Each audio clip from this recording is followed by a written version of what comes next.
Allison here, the Bored Housewife. I am so excited that you're joining me today. This episode is going to be a special episode as Mother's Day was yesterday.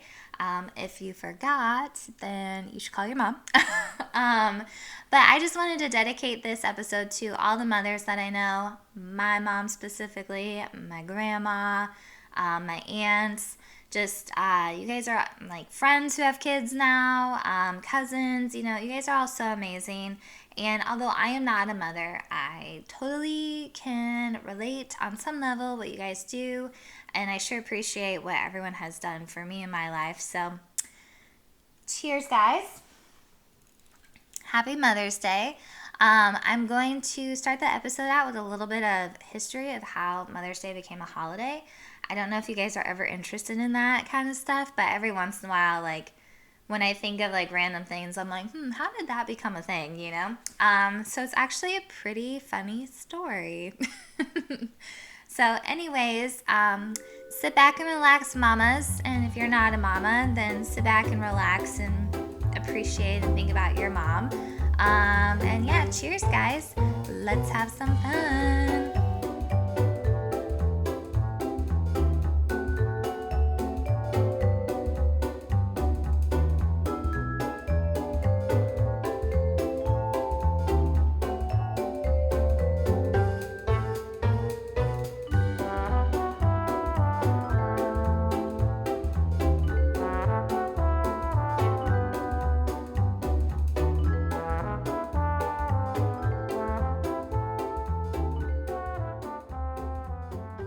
Alright guys, so first things first, I want to get to the cocktail of the hour. So if you saw my tutorial on Friday, I actually created this myself. I was trying to look for a recipe for a rosé cocktail, and I just couldn't find anything that I really liked, or it was kind of a lot of work making them. So I was like, okay, what do I have in the house that would taste good together? And based off of some of those other recipes, so I came up with this little number. If you see this and you're like, no, I created that. Well, okay, whatever. This is mine. I didn't find the recipe. I think we've all recycled recipes at this point, so whatever. But anyways, I dubbed it the Mother's Nature in honor for Mother's Day. It is 3 parts rosé, 2 parts grapefruit vodka, half a shot of honey simple syrup, and half a shot of elderflower liqueur. And then I threw in some little thyme leaves in there, which if they get in my teeth and it's super embarrassing, please don't make fun of me. I was like, after I took a sip of it, I was like, maybe I should have reconsidered that for shooting an episode. But no, it's actually really good when you get a little bit of the thyme and you like crunch it. The flavor is really good. It's very flowery and a little bit citrusy with the grapefruit vodka. And then that thyme just kind of like brings in a little bit of the earthy flavor, which is why I called it the Mother's Nature. So anyways, cheers guys. Let's get to it. Yeah. Okay, so before I get into it, I wanted to share a little bit of the history of where the holiday, where Mother's Day came from. I'm always interested in learning little tidbits like that. So, Mother's Day kind of originated around the 19th century, before the Civil War, by this woman named Anne Reeves Jarvis. If you see me glancing down at my notes, it's because I can't remember very well. Anyways, so Anne Reeves Jarvis, she actually started Mother's Day work camps. Yes, where they would have these different camps all around, and mothers would come and they would learn how to be better mothers. So kind of cool, right? I don't know what. They didn't really get into it. I looked this up on the History Channel's website. They didn't get into it too much as to like why those were needed at the time. But maybe there was just there wasn't a lot of help or something. And women needed help, obviously. So also kind of the fun fact about that is how it relates to the Civil War is because these camps then tried to help Confederate and Union soldiers reconcile after the war. So, or maybe even during the war too. They were kind of helping in reconciliation of that. So, who better than moms to be like, get over yourself? Okay, maybe not. Can you imagine a whole bunch of moms being like, knock your shit off? We're one country. Fuck you guys. Maybe they didn't do that. Anyways, so she was kind of like, based off of her work when she was alive, this is where the holiday kind of sprung off of. And there was other women too that had like their own versions of like Mother Appreciation Days. But this timeline I thought was most interesting because then Anne Reeves Jarvis had a daughter, Anna Jarvis. Didn't stretch too hard for that name, did you, Anne? So anyways, Anne wanted to honor her mother after her mother passed away. And her mother passed away in 1905. And also, Anna did not feel that there were too many holidays, national holidays, that were put in place to honor women. Most of the national holidays were in place to honor men.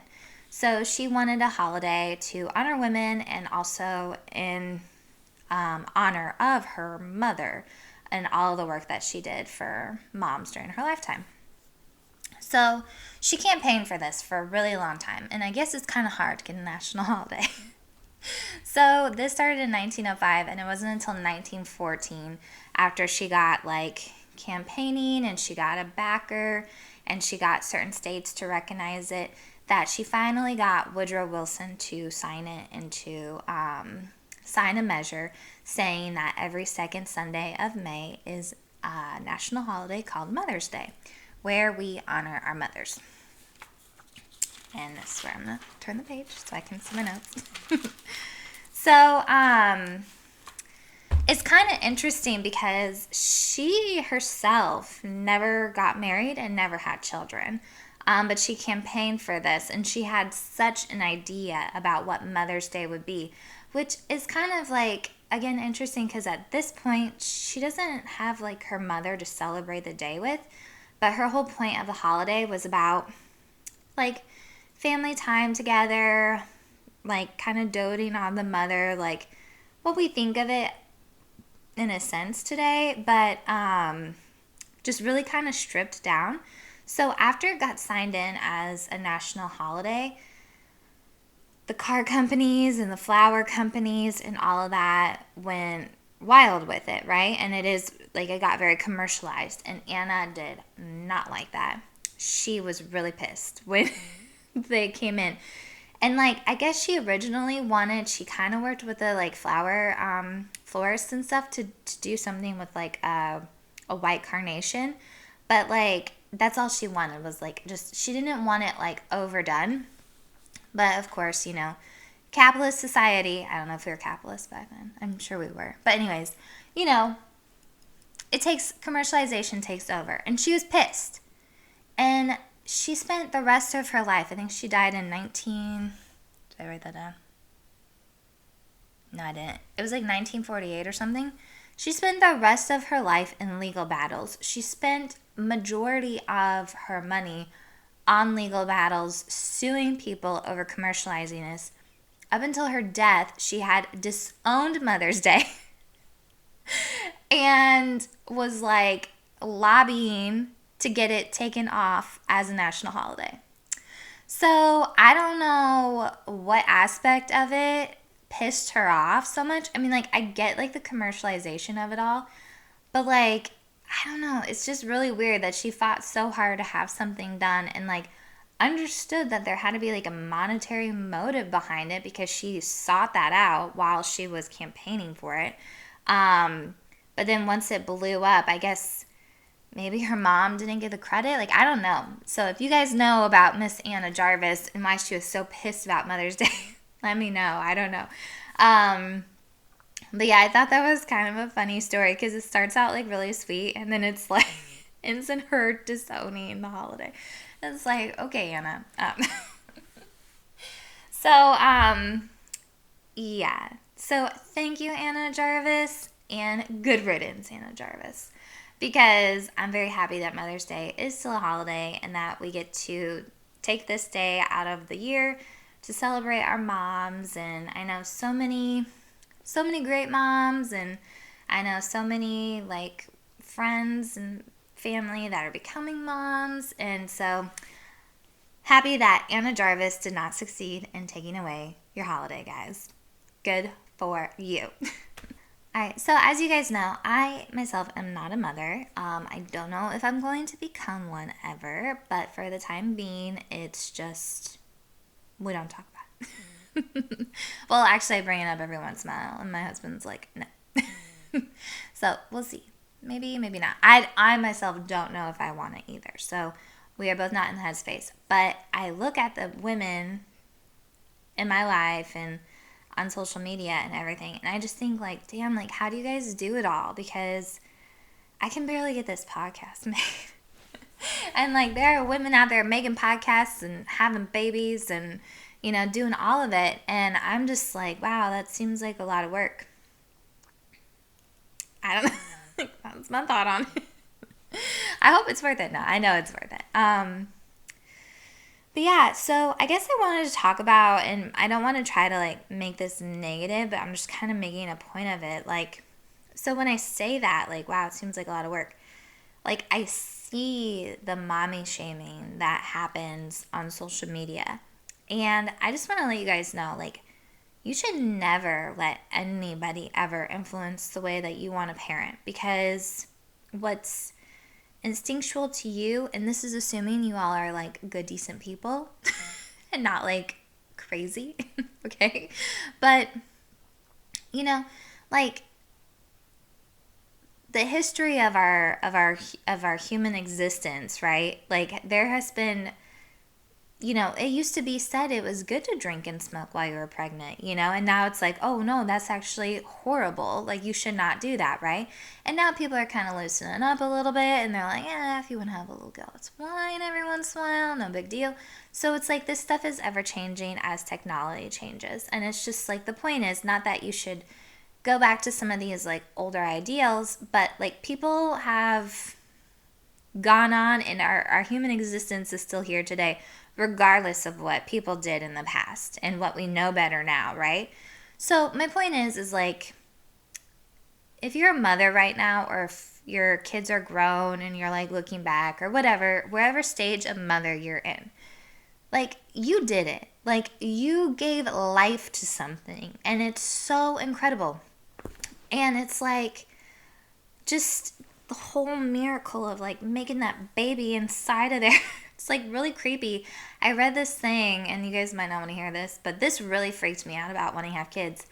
But it's like your fetus is literally like a parasite, and it just like sucks as many nutrients as it can out of you.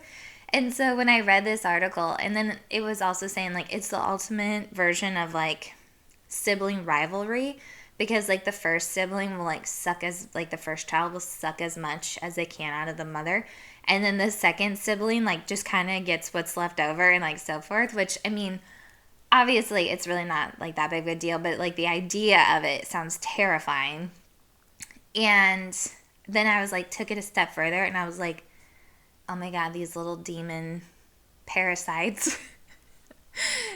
Your kids aren't demon parasites, but whatever I could imagine potentially growing inside me. I'm like, this parasite alien is sucking everything it can out of me. Then I give birth to it, and then it continues to suck the life out of me for like 20 years. Like, I don't know, until it can be efficient. Hopefully I'm a good mom, or maybe not too good of a mom, whatever version of booting them out the door at 18. But maybe I shouldn't have kids. But I just think about that, like, man, like they literally suck the life out of you. They suck the energy out of you once they're born, and then they suck the financial aspect out of you too. I'm not doing a very good job celebrating mothers. Okay, anyway. Where was I? Oh yeah, mommy shaming. So I'm just like, wow, you gave birth to something, like, bravo, that's amazing. And now you have to be in charge of this thing for 18 years. That is quite the commitment. Good on you guys, right? So then I see these like moms putting pressure on themselves to do all of this stuff.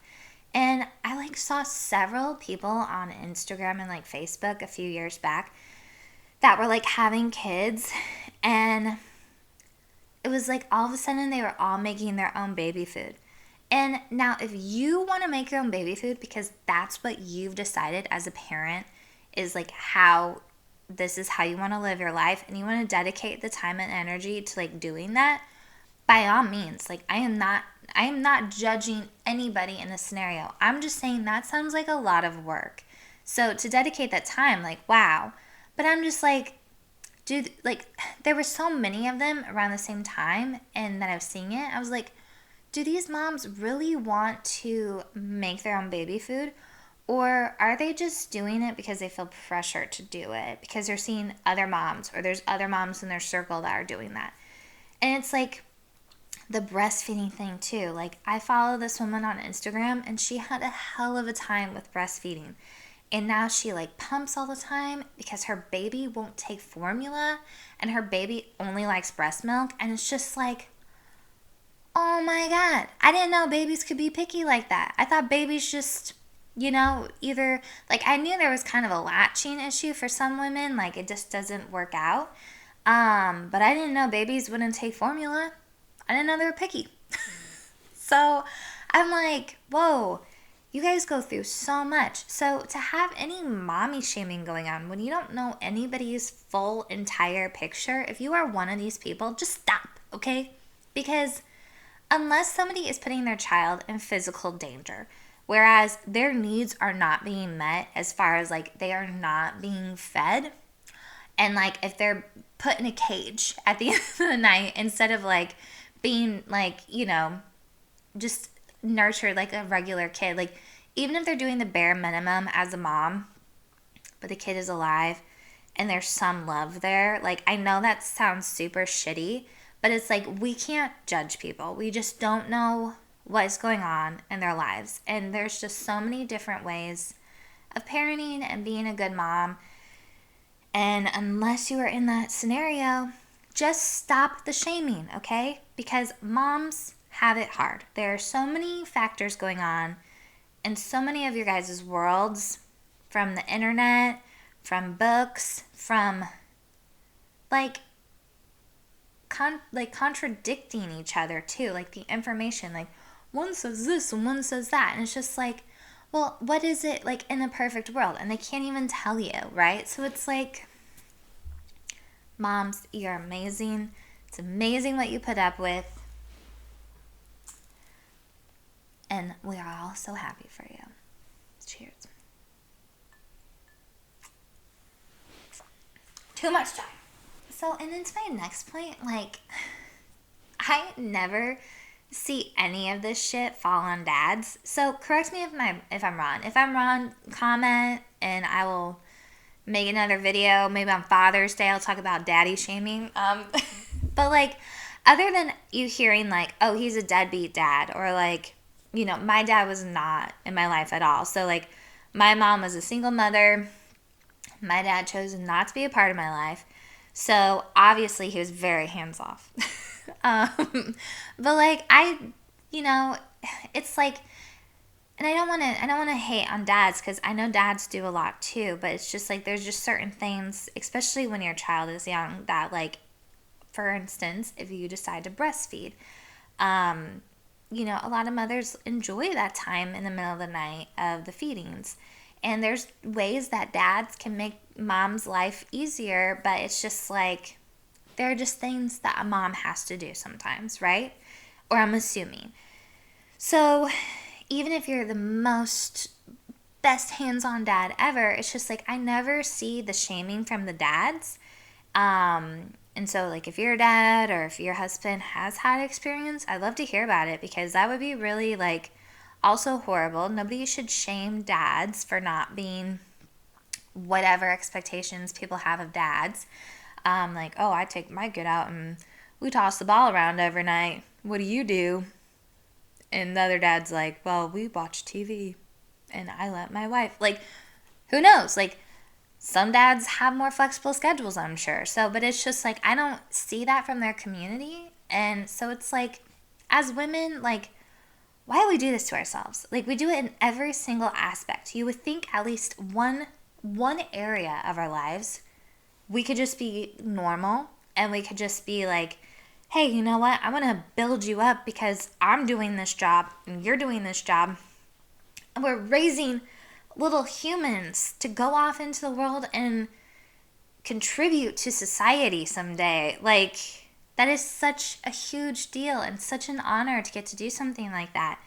And it's like, you know, like, why are we hating on each other for our choices and, like, how we make that decision? Like, there's a lot of ways to handle it, guys. So let's be nice. Unless dad, and if dads are shaming like, dad's like, wow, we've gone to a whole new low here. I am very curious. Let me know about that. All right, now I want to give a shout out to the moms who work and the moms who stay at home. I'm going to put them in those two categories. Maybe you're a little bit of both. Maybe you're something else. I don't know. But I think most women probably fall into either category. So first things first, moms who work, okay? Great job. Amazing what you do. The fact that you have the energy to, like, deal with your kids in the morning and then do what they need to get done, go to your job, deal with your job all day, and then come home and take care of your family is just wow. And it kind of reminds me of that movie. I don't know if you guys have seen it, with Sarah Jessica Parker, and it's I Don't Know How She Does It. And again, there's, like, a definite mommy PTA shaming in there, right? With the, like, store-bought baked good or something that she did. And it's like, who gives a shit, right? Like, if you're showing up at all, like, because and you're making time for it even, that's incredible. And whether you're working because you want to or because you have to, I don't think that's really too much of the difference there. It's like you're doing what you need to do for your family. And the fact that you can juggle all of it and come home and everybody is alive, like, that is just so cool. And I just want to say, like, maybe you feel this, maybe you don't, I don't know. But if you're feeling any sort of guilt because you work, because it really seems like there's people out there that are like, oh, you're a working mom, you're a bad mother because you're not staying home with your kids. And then there's like, oh, you're a stay-at-home mom, you're not modern enough, so, like, you should get a job. Like, it's either, like, you get hated, like, you're damned if you do, you're damned if you don't, sort of thing. So, just want to say, if any of you are, if you aren't, good, you shouldn't, because you're doing what you need to do for your family, and that is amazing. If you are feeling guilt, though, like, again, you're doing what you need to do for your family, and your kids are going to appreciate it. Like, your kids are going to remember the time that you did show up. When I think back on my childhood, I don't remember every single day. I have very few memories of me at daycare or, in other scenarios. I was fortunate that my grandma was able to watch me a lot and, like, family. So it was just, like, time with grandma and grandpa or time with uncles, So to me, like, I never judged, like, I still don't judge my mom for having to have a job. Like, that was her scenario. And I think that's great. I learned a lot from my mom in that because especially because she was a single mother, like, she just always, there was no excuses about things, right? So it was always like, this is what has to get done if we want to be able to do things, if you want to be able to dance. And she worked so hard for me to have stuff. And I appreciate all of that so much. And I saw what my mom had to sacrifice. And so, thank you, Mom. But it's like, for you guys that maybe you're like, oh man, I wish I could stay home with my kids and all this, like, if you wish that, like, or if you just wish you could be around more, like, just when you can be around, make those moments count. That's what your kid's going to remember when they're, going off to college, 18, 20 years old. They're not going to remember that you were able to, like, make every PTA meeting. Even the kids whose moms do make every PTA meeting, I guarantee you they have no idea, because that doesn't even involve them, So take the pressure off yourself. Do what you need to do. Make what you can make. And when you can't make it, just make it count. And your kids will be really appreciative of it. All right, so to my mothers who are stay-at-home moms, you are so amazing and you're doing such a great job. I know that decision to become a stay-at-home mom might not always be the easy one or feel like the right one necessarily for you personally, but making that sacrifice to stay home with your kids and being able to do that financially is such an incredible thing. And you should not feel less of anything for doing it. And if you don't, great, you're in a great headspace. But I just, like I was saying with the moms who work, it's like you're damned if you do and you're damned if you don't. And so it's like you see, because we live in such a modern world today, living in this society that thinks that the idea of feminism is to be this like everything. You have to have the kids, you have to have the perfect career, you have to have the perfect family. No, you don't. You don't have to do any of that. And especially when you choose to have children, you get to do that in any way that you want to do it in. So, like, unless you're like my grandmother, and my grandma always said, like, since she was a little girl, she just wanted to be a wife and a mother. And that is super cool, that she always wanted to do that. And she got to do that. But unless that's like what you like wanted to do, and even if that is what you wanted to do, the reality on that is so different, because it's like, oh, it sounds so awesome to hang out with little babies all day, But after the fourth poopy diaper in, less than 2 hours, you're like, what the hell? What is my life reduced to? And it's reduced to taking care of a little human. And these little humans sometimes, once they get a little bit older, like, they don't know how to express themselves very well, and they act out because that's all they know how to do. Like, they're just going off of instincts. And so it's hard to deal with that, because when you're coming from a world of dealing with adults on a regular basis, even if the adults are immature or stupid, they can at least tell you, like, hey, I'm mad, or you can pick up on, like, certain, like, like, body, like, mannerisms and, like, oh my god, I am, like, losing it today, guys. You know what I'm talking about. Anyways, oh, I'm tired. But no, like, you guys are doing something that's so important, and getting to raise your child, and like, who better to raise it than you? Who better to teach it things than you? Because you know what you want and what you want for your family. And again, not that there's anything wrong with like taking your kid to daycare or anything like that, but just to be able to see them grow. And a lot of times, some of those working parents, they miss the firsts of stuff, and you get to be there to see all of that. So my point is, again, let's stop shaming our moms and start building them up, especially on like Mother's Day, whether it's commercialized or not. Like,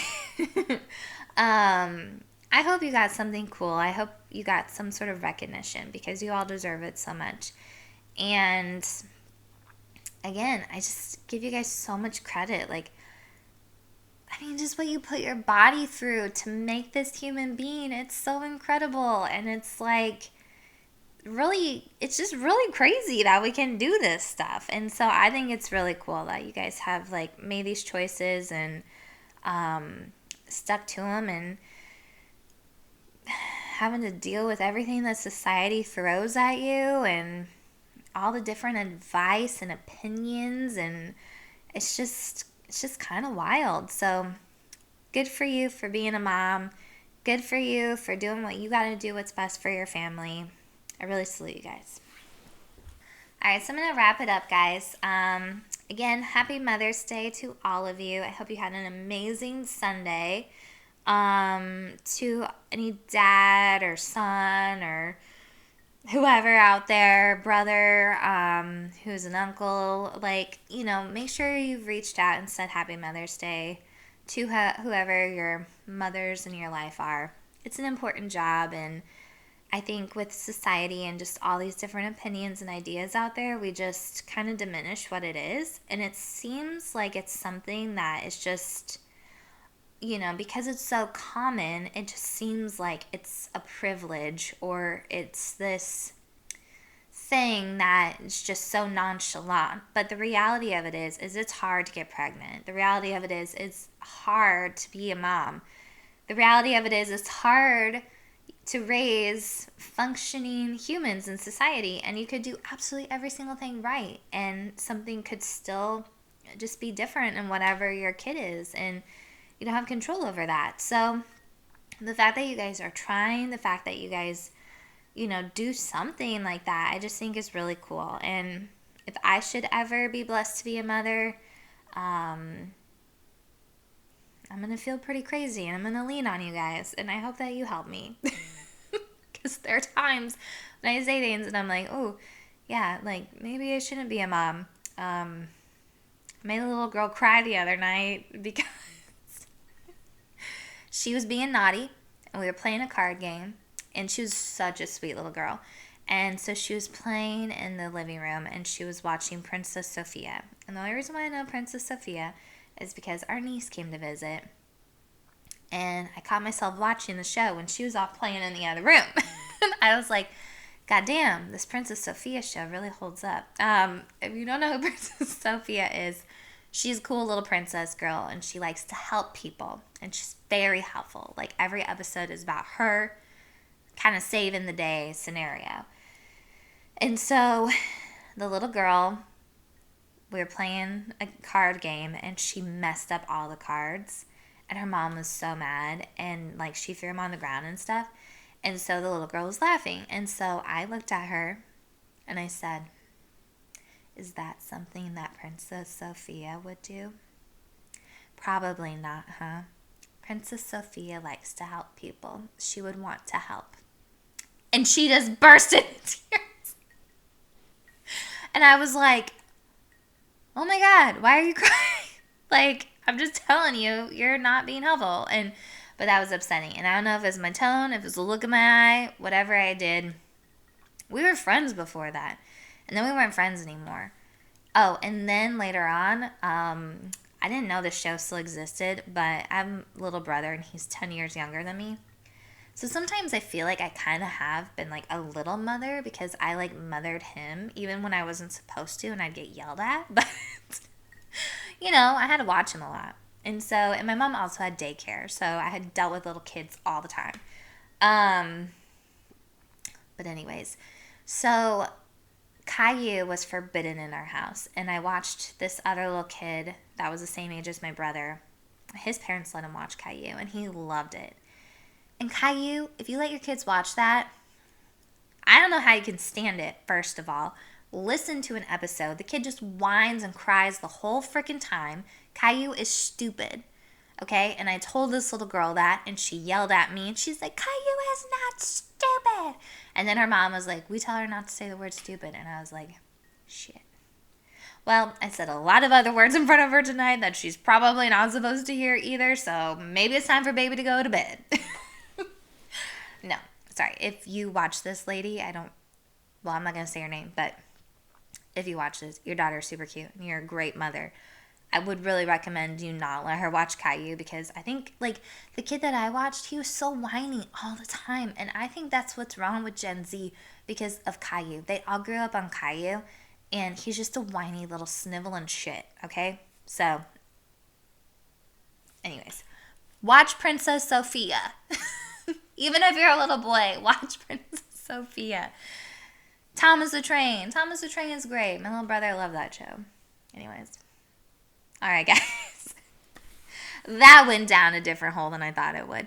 So, happy Mother's Day. Love to all my mamas, mamas to be, hopeful mamas, whatever stage of mama you are. If you're not going to be a mama, well, I'm sure you know a mama that you can say Happy Mother's Day to. We can all enjoy this day because we all come from a mom. So, anyways, cheers, guys. Hope you enjoyed this episode, and I will see you next week. Bye.